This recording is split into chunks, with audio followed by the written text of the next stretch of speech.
ఎందరో త్యాగమూర్తుల త్యాగఫలం ఆంధ్ర రాష్ట్రం. నేడు ఆంధ్రప్రదేశ్లో ప్రజలు సుఖ సంతోషాలుగా ఉన్నారా? ప్రస్తుతం ప్రజల మధ్య ఉన్న కులాల కుంపట్లు ఎవరి కోసం? చంద్రయాన్ రాకెట్ యుగంలో కూడా వర్ణ విభేదాలు దేనికి సంకేతాలు? రాజకీయ పార్టీల నేతలు ఏం చెప్తున్నారు?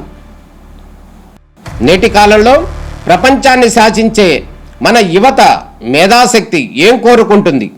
తెలుసుకోవాలంటే ఆంధ్ర యువగలం. ప్రజల మాటే మా నోట. భానుప్రకాష్ గారి కాన్స్టిట్యున్సీలో కానివ్వండి, మా కాన్స్టిట్యున్సీలో కానివ్వండి, మా మంగళగిరి నియోజకవర్గంలో కూడా చేనేత సోదరులు చాలామంది ఇబ్బంది పడే విషయం వాస్తవాధ్యక్ష.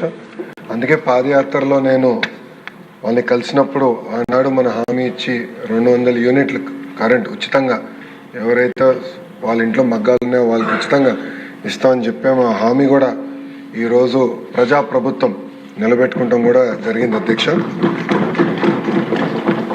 అధ్యక్ష ఇక్కడ ఏంటంటే అధ్యక్ష, మనము గతంలో కూడా దీని గురించి చాలా చర్చలు జరిగినాయి. ఎంత కొంత రిజర్వేషన్ ఇవ్వాలి, కొంత శాతం చేనేత సోదరులు తయారు చేస్తున్న వస్త్రాలు ప్రభుత్వ పాఠశాలలో పిల్లలకి అందజేస్తే బాగుంటుందని కూడా గతంలో కోరుతుంది అధ్యక్ష. ఇదేంటంటే ఒక స్ట్రక్చరల్ చేంజ్ రావాలి. ఇది సింపుల్గా ఒక జియో ఇష్యూ చేసి నేను చేస్తామని చెప్పి ఆర్డర్ ఇచ్చిన తర్వాత ఏంటంటే కొన్ని సందర్భాల్లో సొసైటీలో ఆ సప్లై చేయలేకపోయారు అధ్యక్ష. కొన్నేమో బట్టి షర్టింగ్ చేయగలుగుతూ ఉంటారు, కొంతమంది వేరే చేయగలుగుతూ ఉంటారు. అదేవిధంగా డైమెన్షన్స్ ప్రాబ్లం కూడా వచ్చింది, అంటే విత్ ఆఫ్ ద క్లాత్ కూడా ప్రాబ్లం వచ్చింది అధ్యక్ష. రెండో అంశం కూడా అధ్యక్ష, మేమందరం మంత్రులందరూ కూడా మేము అనుకుంటూ ఉంటాం, మా ఫైనాన్స్ మినిస్టర్ గారు పెద్ద చెక్ పోస్ట్గా తయారైపోయారు. ఎందుకంటే ఆయనకున్న ఇబ్బందులు ఆయనకున్నాయి, ఆర్థికంగా ఇంకా రాష్ట్రాన్ని సరైన దారిలో పెట్టాల్సిన అవసరం ఉంది. సో ప్రభుత్వం ఏ ప్రైస్తో అయితే కొనుగోలు చేయాలనుకుంటుందో, ఒక కంపిటేటివ్ బిడ్డింగ్లో వెళ్ళినప్పుడు దాంట్లో మనల్ని ఎట్లా పోటీ పడాలి, ఎలా మెరుగైన వస్త్రాలు అందించాలి దానిపైన మనందరం కూర్చుని మాట్లాడాల్సిన అవసరం ఉంది. ఎందుకంటే ఇది కేవలం ఇక్కడున్న 3 నియోజకవర్గాలకు సంబంధించి కాదు, సుమారుగా 50 నియోజకవర్గాల్లో చేనేత సోదరులు పెద్ద ఎత్తున వాళ్ళు పనిచేస్తారు. నేను చూసా, ప్రొద్దుటూరులో ఉన్నారు, ధర్మవరంలో చూశాను. సో యూనిఫామ్ విషయంలో ఎట్లా ప్రైస్ కంపిటేటివ్నెస్, రెండో పక్కన వచ్చేసి సరైన dimensions, so that cloth cutting అప్పుడు షటిల్ చేసేటప్పుడు వేస్టేజ్ లేకుండా చేయాల్సిన అవసరం ఉందో అది మనందరూ ఒకసారి కూర్చుని మాట్లాడి సొసైటీలతో కూడా మాట్లాడి చేయాలని గౌరవ సభ్యులందరినీ కోరుతున్నాను. అంటే ఇది కేవలం ఒక లోకేష్ వల్లనే అవ్వదు, అందరం కూర్చుని మాట్లాడాలి. రెండోది, నేను గౌరవ సభ్యులు కూడా కోరేది, ఈ సెషన్లో మీకు సమయం ఉంటే మంగళగిరిలో ఒక ఎక్స్పెరిమెంట్ చేస్తున్నాను. వీవర్శాల అని ప్రతిపక్షంలో ఉన్నప్పుడు సొంత నిధులతో మగ్గాలు, లేటెస్ట్ మగ్గాలు కొన్ని ఎలా చేనేత సోదరులకి ఆదాయం రెట్టింపు చేయాలి, అంటే డబుల్ ఎట్లా చేయాలి, దానిపైన మేము చాలా హోంవర్క్ చేసాం. సాధించామని నేను అనట్లా, సుమారుగా 35 to 40% పెరిగింది, 100% ఇంకా పెరగలేదు. మేము కూడా ఇప్పుడు టాటా తెనేరా అలాంటి అనేక సంస్థలతో మేము పెట్టుకున్నాం, ఎట్లా చేయాలి, కలర్స్ ఎట్లా అప్గ్రేడ్ చేయాలి, డిజైన్స్ ఎట్లా అప్గ్రేడ్ చేయాలి, దానిపైన చాలా డిస్కస్ చేస్తున్నాం. ఈరోజు నిమ్మల రామానాయుడు గారి ఇంట్లో కూడా పెళ్ళుంది. మా మంగళగిరి వస్త్రమే గౌరవ ముఖ్యమంత్రి గారు కుటుంబం తరపున పాపకు కూడా ఇవ్వబోతున్నారు. ఇదేంటంటే నేను ఎక్కడికి వెళ్ళినా మంగళగిరి షాలే వేస్తున్నాను. ఇతర దేశ ప్రధానులైనా రాష్ట్రపతులైనా గౌరవ ప్రధానమంత్రి నరేంద్ర మోడీ గారిని కలిసినప్పుడు కూడా మంగళగిరి షాల్ వేస్తున్నా, అంటే ప్రమోట్ చేస్తున్నా. ఎక్కడికి వెళ్ళినా బాగా ప్రమోట్ చేసి అదొక ప్యాషన్గా నేను చేస్తున్నాను. సో గౌరవ సభ్యులు కూడా నేను రిక్వెస్ట్ చేసి మీకు సమయం ఉన్నప్పుడు దయచేసి అది విజిట్ చేయండి. ఎందుకంటే మనందరం డిస్కస్ చేయాలి, మోడల్ ఎవాల్వ్ అవ్వాలి. మోడల్ ఎవాల్వ్ అయ్యి మెరుగైన ఉపాధి ఆదాయం వచ్చే విధంగా మార్కెట్కి ఎట్లా లింక్ చేయాలనే విధంగా మనం అందరం పనిచేయాల్సిన అవసరం ఉంది. నేను ఈ ప్రాజెక్ట్ సుమారుగా 3.5-4 సంవత్సరం చేస్తున్నాను. ఇంకా సక్సెస్ అయిందని నేను అనట్లా. మీరు అన్నట్టు స్ట్రక్చరల్ ప్రాబ్లమ్స్ ఉన్నాయి, కొన్ని దాంట్లో దళారులు ఉన్నారు, వాళ్ళ చేతుల్లో చేనేత సోదరులు ఉండిపోయగల వాళ్ళు బయటికి కూడా రాలేని పరిస్థితి ఉంది. నేను దానిపైన పెద్ద ఎత్తున వర్క్ చేశాను.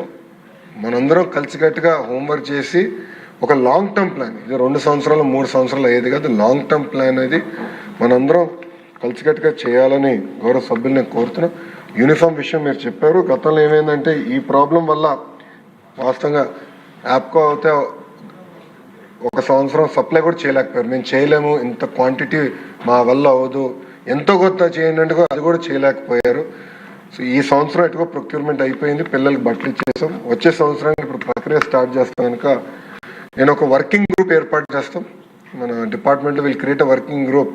2 పెద్దలు మీరు కూడా బుచ్చే తాత నాయకత్వంలో మీరు కొంచెం ఎమ్మెల్యేలందరూ మాట్లాడి ఒక 4-5 మీరు వర్కింగ్ గ్రూప్లోకి రండి, కూర్చుని లెటర్స్ డిస్కస్, దీన్ని ఎట్లా మెయిన్ స్ట్రీమ్ చేయాలో చేద్దాం. కానీ ప్రైస్ కంపిటేటివ్నెస్ కూడా ఇంపార్టెంట్, అది కూడా ఎట్లా చేయాలో కొంత వర్కౌట్ చేద్దాం. 2 విషయం అధ్యక్ష, గౌరవ సభ్యులందరూ కూడా గమనించి ఉంటారు, కొత్త బట్టలు ఇచ్చాం పిల్లలకి, యూనిఫామ్స్. నేను అనుకుంటా one of the best uniforms ఇచ్చామని నేను భావిస్తున్నాను. క్వాలిటీ కానీ అన్ని బెస్ట్ యూనిఫామ్స్ ఇచ్చాం. పోయిన సెషన్లో ఎడ్యుకేషన్ పైన అనేక చర్చలు జరిగినాయి, యూనిఫామ్ అన్నీ చూపించడం కూడా జరిగింది, మళ్ళీ రిపీట్ చేయదలుచుకోలేదు. కానీ ఒక విషయం చెప్పదలుచుకున్నాం. గతంలో అధ్యక్ష bleach to over print shirting cloth వాడారు, అంటే బ్రీదబిలిటీ ఉండేది కాదు అధ్యక్ష. పిల్లల్ని కూడా మేము పాదయాత్రలో అడిగినప్పుడు ఏంటంటే బ్రీదబిలిటీ లేదు సార్, చెమట పడుతుందంటే మేము ఇప్పుడు యాన్ డైడ్ ఓవెన్ ఫ్యాబ్రిక్కి వెళ్ళాం. సో బ్రీదబిలిటీ ఎక్కువ ఉంటుంది అధ్యక్ష. అదేవిధంగా ఇద్దరికి అంటే బాయ్స్ అండ్ గర్ల్స్కి సేమ్ కలర్ సేమ్ ప్యాటర్న్ కూడా మనం ఇస్తాం జరిగింది అధ్యక్ష. సో మీరు క్లాత్ చూసిన, కలర్ క్వాలిటీ చూసిన, ఎన్ని వాషెస్ అయినా క్లాత్ ఎలాంటి ఇబ్బంది లేకుండా ఉండే విధంగా మేము చేస్తాం కూడా జరిగింది అధ్యక్ష. ఇన్ఫ్యాక్ట్ టెండర్స్లో మేము చాలా డిస్కస్ చేసాం. నేను డిపార్ట్మెంట్ చెప్పింది ఏంటంటే 5 సంవత్సరాల్లో కనీసం 1000 కోట్లు మనం సేవ్ చేయాలి. మనం ఇచ్చే సర్వేపల్లి రాధాకృష్ణ గారి పేరుతో కిట్ ఇస్తున్నాం, అంత పెద్ద ఆయన పేరు పెట్టినప్పుడు పారదర్శకంగా నడిపించాలి, అవినీతి రహితంగా నడిపించాలి, కనీసం 1000 కోట్లు సేవ్ చేయాలని లక్ష్యంతో మేము పనిచేసాం అధ్యక్ష. ఆ కిట్ కానివ్వండి, ఎగ్ సప్లై కానివ్వండి, చిక్కీ సప్లైలో కానివ్వండి, అంతా కూడా పారదర్శకంగా నడిపించాం కనుకనే పోయిన సంవత్సరం సుమారుగా 200 కోట్ల రూపాయలు సేవ్ చేసాం. 5 సంవత్సరాల్లో 1000 కోట్ల రూపాయలు ఈ టెండరింగ్ ప్రాసెస్ ద్వారా మేము సేవ్ చేస్తాం జరిగింది అధ్యక్ష. మీరు ఒకసారి గమనిస్తే గత ప్రభుత్వం ఇచ్చిన bleached over print shirting cloth ఏ ప్రైస్కి అయితే వాళ్ళు కొన్నారు, సుమారుగా ఒక్కొక్క యూనిట్ కాస్ట్ 1061 రూపాయలు అవుతే బెటర్ ఫ్యాబ్రిక్ క్వాలిటీ ఇచ్చి 1080 రూపీస్లో వీఆర్ మేనేజ్డ్ అధ్యక్ష. అదే ఫ్యాబ్రిక్ గతంలో ఇచ్చే ఫ్యాబ్రికే మన ప్రజాప్రభుత్వం ఇచ్చుంటే సుమారుగా 22 కోట్ల రూపాయలు సేవ్ చేసేవాళ్ళం. కానీ పిల్లలకి మంచి ఫ్యాబ్రిక్ ఇవ్వాలి, మంచి క్వాలిటీ ఉండాలి, వాళ్ళు చదువుకునే సమయంలో చౌంట్లు బాగా పడితే వాళ్ళు ఇబ్బంది పడతారు, బ్రీదబిలిటీ ఉండాలి, డ్యూరబిలిటీ కూడా ఉండాలి ఫ్యాబ్రిక్ అని నిర్ణయం తీసుకునే అధ్యక్ష. అందుకే మెరుగైన క్లాత్ కూడా పిల్లలకి అందజేసామని గౌరవ సభ్యులు తెలుపుకుంటూ, ఇక్కడ బుచ్చే తాత అన్నాను, బుచ్చే అంకుల్ అంటే బాగుంటుంది. తాతే అధ్యక్ష, తాత లాంటి వారు, ఎందుకంటే అన్నగారితో పనిచేసిన వారు, అపారమైన గౌరవం నాకు ఉంది ఆయన పైన. మేము ఎప్పుడు కలిసినా బుచ్చే తాతే అంటాను, అందుకే క్షమించాలి, ఇక్కడ బుచ్చే తాత అనేసాను. కానీ బుచ్చే తాత గారు మీరు ఓకే అంటే ఒక కమిటీ, ఒక ఇన్ఫార్మల్ వర్కింగ్ గ్రూప్ వేసుకుందాం, ఒక 4-5 ఎమ్మెల్యేలు ఆ వర్కింగ్ గ్రూప్లోకి వస్తే ఎలా మెయిన్ స్ట్రీమ్ చేద్దాం దానిపైన. చేనేతమైన అధ్యక్ష, చేనేత సోదరులది ఇది ప్రత్యేకంగా ప్రభుత్వానికి ఎట్లా ఇంటిగ్రేట్ చేయాలి, వస్త్రాలు అంటే రాబోయే సంవత్సరం ఏమైనా ఎలా చేస్తే బాగుంటుంది దానిపైన మీరు కూడా ఇన్పుట్ ఇస్తే బాగుంటుందని నేను మిమ్మల్ని కోరుతున్నాను. మీరు ఇవి సమావేశం అయిన తర్వాత కొన్ని పేర్లు ప్రతిపాదిస్తే నేను ఒక వర్కింగ్ గ్రూప్ వేస్తాను, మీ నాయకత్వంలో ఇది మెయిన్ స్ట్రీమ్ చేద్దని గౌరవ తాతయ్య గారిని కోరుతున్నాను. సబ్సిడీ మీద ఇస్తామని కేంద్ర పథకాలు కూడా ఉన్నాయి, వాటిని కూడా ఇన్కార్పొరేట్ చేసి వాళ్ళు ఎలా సర్వైవల్ చేయగలం, సస్టైన్ చేయగలం అనే దాని మీద. అంటే 2 విషయాలు, ఒకటి వచ్చేసి మీరు అన్నట్టు వృత్తిని కాపాడాలి, వృత్తిని ప్రోత్సహించాలి, అది ఒకటి. రెండోది చేనేత సోదరులు తయారు చేస్తున్న వస్త్రాలని మెయిన్ స్ట్రీమ్ చేయాలి, అంటే ప్రభుత్వంలోకి సప్లై కరెక్ట్గా వచ్చేదే చేయాలి. 2 ఇష్యూస్ నేను అనుకునేది అధ్యక్ష. నేను కోరేది ఏంటంటే ఫస్ట్ ఇష్యూ మెయిన్ స్ట్రీమింగ్ చేద్దాం, అంటే గవర్నమెంట్ సప్లై పర్ఫెక్ట్ చేసి పేమెంట్ సైకిల్ పర్ఫెక్ట్గా చేద్దాం, అది ఒకటి. రెండోది మీరు అన్నట్టు ఒక సిస్టమ్ క్రియేట్ చేసి మెయిన్ స్ట్రీమింగ్ చేద్దాం. ఆ కమిటీలో సవిత గారిని కూడా నేను రిక్వెస్ట్ చేస్తాను, మీ సమావేశం అయిన తర్వాత మేడం గారిని కూడా కమిటీలో భాగస్వామ్యం చేసి అందరం కూర్చుని డిస్కస్ చేస్తే శాశ్వతమైన పరిష్కారం చూపించాలి, వాళ్ళకి భవిష్యత్తు ఒక మంచి భవిష్యత్తు చూపించాలని బుచ్చే తాత గారు కోరుకుంటూ, అధ్యక్ష మీ అనుమతితో ఒక చిన్న విషయం అధ్యక్ష. కమిటీలో కాళహస్తి ఎమ్మెల్యే గారు కూడా ఉంటా ఉంటున్నారు. దాన్ని అధ్యక్ష శ్రీకాళహస్తి ఎమ్మెల్యే గారు మార్కెటింగ్ బాగా చేసుకుంటారు అధ్యక్ష. ఎందుకు చెప్తున్నానంటే మన మహిళలందరికీ చేనేత వస్త్రాలు పెట్టారు అధ్యక్ష. బ్రహ్మణికి కూడా అదే విధంగా చేనేత వస్త్రం గిఫ్ట్ చేశారు. అది బ్రహ్మణి కూడా బ్రహ్మోత్సవాలకు ఒకసారి వెళ్ళినప్పుడు అదే చీర వేసుకుంటే పెద్ద ఎత్తున వాళ్ళ దగ్గర సేల్స్ పెరిగినాయి, మా మంగళగిరిలో కూడా సేల్స్ పెరిగినాయి అధ్యక్ష. అంటే అధ్యక్ష ఇది ఎందుకు చెప్తున్నానంటే అందరిపైన బాధ్యత ఉంది అధ్యక్ష. ఇది ఏంటంటే కేవలం ఒక్కరితో అయ్యేది కాదు, అందరూ ఒక ప్యాషన్గా కమిట్మెంట్గా తీసుకుని ఏదో ఒక సందర్భాల్లో ఈ వస్త్రాలు వాడతాము, మార్కెట్ చేస్తే అప్పుడు ఓవర్ పీరియడ్ ఆఫ్ టైం ఇది సస్టైన్ చేసేదానికి అవకాశం ఉంటుంది అధ్యక్ష. డెఫినెట్లీ సుధీర్ రెడ్డి గారిని కూడా కమిటీలో బుచ్చే తాత గారు ఒప్పుకుంటే, ఎందుకంటే ఇప్పుడు ఆయన కమిటీ చేరని నేను నిర్ణయించాను కనుక తాతయ్య ఒప్పుకుంటే మీ పేరు మిమ్మల్ని కూడా కమిటీలో భాగస్వామ్యం చేస్తానని. ఒకసారి మైక్ తీసుకోండి, నాకు వినపట్ల మైక్ తీసుకోండి. మంగళగిరి, కాళహస్తి, వెంకటగిరి ఇలాంటి అనేక చేనేత కార్యక్రమాలు ఫర్ ఎగ్జాంపుల్ కలంకారీ మా దగ్గర ఫేమస్ అధ్యక్ష. నేనేమంటానంటే ఎవ్రీథింగ్ అండర్ వన్ రూఫ్. ఎక్కడన్నా ఒక ప్లేస్ సెట్ చేసుకొని ప్రాపర్గా ఆ ఛానలైజ్ చేసుకొని కానీ అన్నీ కానీ మనం చేసుకోగలిగితే ఒక రూఫ్ అండర్ వన్ రూఫ్ కానీ పెట్టుకెళ్తే వాళ్ళకి ప్రోత్సాహం ఇస్తే ఓవరాల్ మంత్రి గారు అదే చెప్పారు, ఓవరాల్ గా బాగుంటుందని చెప్పింది. నేను కూడా సుధీర్ గారిని కోరేది ఏంటంటే ఒకసారి మన వ్యూవర్సాలో మీరు కూడా చూడండి, మనం కూడా ఎట్లా అప్గ్రేడ్ చేయాలి, ఎలా ప్రమోట్ చేయాలి. ఇప్పుడు గౌరవ ప్రధానమంత్రి నరేంద్ర మోడీ గారు కూడా ఆయన స్పీచ్లో స్వదేశీ గురించి చాలా బాగా మాట్లాడారు అధ్యక్ష. ప్రధానమంత్రి గారు కూడా చాలా ప్యాషన్గా లేదు లోకల్ మనం ప్రమోట్ చేయాలన్నప్పుడు ఆటోమేటిక్గా హ్యాండ్లూమ్స్ కీలకమైన పాత్ర వహిస్తుంది. అది గౌరవ ప్రధానమంత్రి గారు కూడా చాలా సీరియస్గా తీసుకుంటున్నారు అధ్యక్ష. సో అది నేను పర్సనల్గా తీసుకుందాం, we will drive it to logical conclusion and deliver అన్నట్టు అధ్యక్ష. రెండో విషయం అధ్యక్ష, మీ అనుమతితో అధ్యక్ష, ప్రజాప్రభుత్వం అధికారంలోకి వచ్చిన తర్వాత గౌరవ ముఖ్యమంత్రి గారు చేసిన తొలి సంతకం మెగా డిఎస్సి అధ్యక్ష. 5 సంవత్సరాలు ఎక్కడ గత ప్రభుత్వం ఒక్క డిఎస్సి కూడా ఏర్పాటు చేయలేదు అధ్యక్ష. సో సుమారుగా 16,000 మంది ఉపాధ్యాయులతో మెగా డిఎస్సి మన ప్రభుత్వం ఏర్పాటు చేసిన అధ్యక్ష.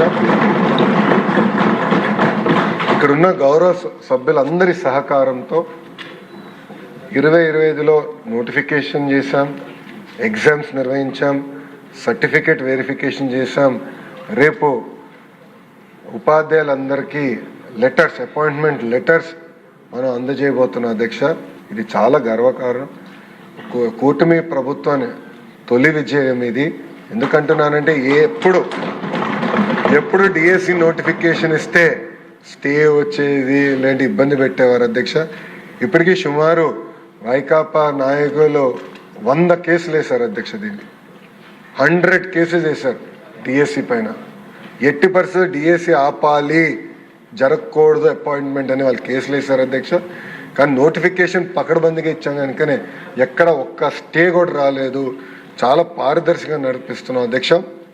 నేను రేపు గౌరవ ముఖ్యమంత్రి, ఉప ముఖ్యమంత్రి గారి నాయకత్వంలో పెద్ద ఈవెంట్ ఒకటి నిర్వహిస్తాం. సుమారుగా 16,000 మంది ఉపాధ్యాయులు వాళ్ళ కుటుంబం నుంచి ఒకరు, అంటే 32,000 మందితో సచివాలయం పక్కనే అధ్యక్ష మెగా డిఎస్సి ఈ ఆఫర్ లెటర్స్ అనేది మేము అందజేస్తాం జరుగుతుంది అధ్యక్ష. అందరికీ వాళ్ళ మీ టేబుల్ పైన ప్రత్యేకంగా ఆహ్వానం కూడా మీకు పెట్టాం అధ్యక్ష. దాంట్లో కూడా మీకు ఈ ఒక్కొక్క జిల్లాకు ఒక జోన్ ఏర్పాటు చేస్తాం. సో గౌరవ ఎమ్మెల్యేలని, ఎంపీలని కూడా నేను కోరింది ఏంటంటే ఆ జోన్లో అందరూ కూర్చుంటే, ఎందుకంటే వాళ్ళు వచ్చి మీ దగ్గరనే పనిచేస్తారు, మీ పాఠశాలలోనే ఉంటారు కనుక ఒక అనుబంధం ఏర్పడాలనే ఆలోచనతోనే ఇది ఏర్పాటు చేసాం. వెన్యూ ప్లాన్ మ్యాప్ కూడా ఏర్పాటు చేసాం, సో దట్ మీకు సులభంగా ఉంటుంది. దయచేసి ఈ కార్యక్రమాల్లో గౌరవ ఎమ్మెల్యేలందరూ పాల్గొనాలని సభాముఖంగా కోరుకుంటున్నాం. అంతేకాకుండా అధ్యక్ష, అందరం కార్లు వేసుకుని వెళ్తే మళ్ళీ పార్కింగ్ ఇబ్బంది ఉంటుంది కనుక ఇక్కడ మేము బస్సులు ఏర్పాటు చేసాం. ఎమ్మెల్యేలందరూ కూడా నీట్గా బస్సులు ఏర్పాటు చేసాం. విప్ గారికి, చీఫ్ విప్ గారికి, విప్లందరూ కూడా మేము ఆ విషయం తెలియజేస్తాం జరిగింది అధ్యక్ష. సో దయచేసి ఆ బస్సుల మార్గం ద్వారా అక్కడికి వస్తే ప్రశాంతంగా అన్ని ఏర్పాట్లు మేము చేస్తాం. ఈ కార్యక్రమం జయప్రదం చేయవలసిందిగా ఈ సభాముఖంగా నేను గౌరవ సభ్యులందరినీ కోరుకుంటూ, కొంతమంది సభ్యులు అంటే ప్రతిపక్ష పార్టీకి చెందిన గౌరవ సభ్యులు ఈ సభలో లేరు అధ్యక్ష. బట్ వాళ్ళకు కూడా జిఏడి ద్వారా, పులివెందుల ఎమ్మెల్యే గారు కూడా జిఏడి ద్వారా ఆహ్వానం పంపించడం జరిగింది అధ్యక్ష. ఈ మీ ద్వారా వాళ్ళని ఆ కార్యక్రమంలో పాల్గొనాలని ఈ సభాముఖంగా వాళ్ళని కూడా నేను కోరుతున్నాను అధ్యక్ష. థ్యాంక్ యూ అధ్యక్ష. జై ఈ డిఎస్సి విషయంలో లోకేష్ గారిని నేను కూడా అభినందిస్తున్నా. ఎందుకంటే ప్రతిపక్ష పార్టీ వాళ్ళు కూడా అభినందించారు. ప్రతిపక్ష పార్టీ వాళ్ళు కూడా ఎక్కడ చిన్న ఆ సెలక్షన్ ప్రాసెస్లో అప్రిసియేషనే తప్ప కామెంట్ చేయాలన్నా కామెంట్ చేయలేని విధంగా జరిగిందని చెప్పి నాకు వేరే వాళ్ళు కూడా చెప్పాలి అంటే వైరి వర్గం వారు కూడా, అంటే పొలిటికల్గా వైరి వర్గం వాళ్ళు కూడా అభినందించారు. దీనికి ప్రత్యేక ధన్యవాదాలు. థ్యాంక్ యూ అధ్యక్ష. క్వశ్చన్ నెంబర్ 984 మంత్రి నారాయణ గారు. అధ్యక్ష, మొదటి ప్రశ్నకు సమాధానం. సిఆర్డీఏ వాళ్ళు 21 పనులు